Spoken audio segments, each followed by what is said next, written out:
ঈদের আনন্দকে উপভোগ করতে ভৈরবে মেঘনার ত্রিসেতু এলাকায় নেমেছে লাখো মানুষের ঢল। পরিবার পরিজন ও বন্ধু বান্ধব নিয়ে ঈদের আনন্দে মেতে উঠেছে নানা বয়সী মানুষ।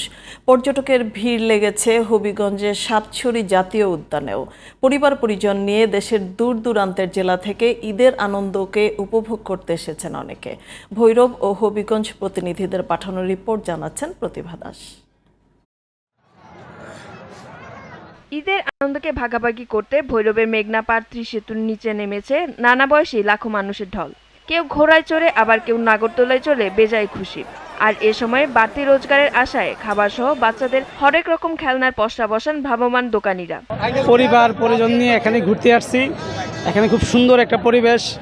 মেঘনা নদীর উপরে ভৈরব এবং আশুগঞ্জের সেতু বন্ধন হিসাবে 3টা ব্রিজ রয়েছে। ঘুরতে এসে আমার এখানে খুবই ভালো লেগেছে। ঈদ আনন্দের জন্য মেঘনা নদীর পাড়ে সবাই আসছি একসাথে ঘুরতে। দর্শনার্থীদের নিরাপত্তা নিশ্চিতে তৎপর রয়েছে আইন শৃঙ্খলা রক্ষা বাহিনীও। এদিকে ঈদের ছুটিতে দর্শনার্থীর ভিড় লেগেছে হবিগঞ্জের চুনারুঘাট উপজেলার সাতছড়ির জাতীয় উদ্যানে। হাজার হাজার দর্শনার্থীদের পদচারণায় মুখর গোটা এলাকা। প্রকৃতির শীতল পরিবেশ উপভোগ করতে আসা পর্যটকদের এমন চাপ থাকে ঈদের দিন বিকেল থেকে কয়েক সপ্তাহ পর্যন্ত। মূলত জয়পুরহাট জেলা থেকে আসছি আমরা, নতুন জেলায় নতুন পরিবেশ, অনেক ভালো লাগতেছে। তো আসছি আসলে ঈদ উদযাপন করতেই।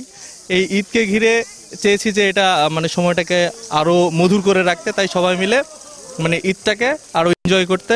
অনেক ভালো লাগছে, এখানে সবুজের মাঝে আসছি, যেন একটা প্রকৃতির সাথে মিশে গেছি।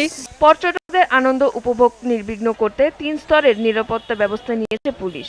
তো সবাই স্বাচ্ছন্দ্যে যাতে এই সাতছড়ি জাতীয় উদ্যানের প্রাকৃতিক সৌন্দর্য উপভোগ করতে পারে, সেই ব্যাপারে চুনারগড় জেলা হবিগঞ্জ জেলা পুলিশ তথা চুনারগড় পুলিশ সার্বিক নিরাপত্তায় দায়িত্বে নিয়োজিত আছে। প্রতিভা দাস, জিটিভি নিউজ।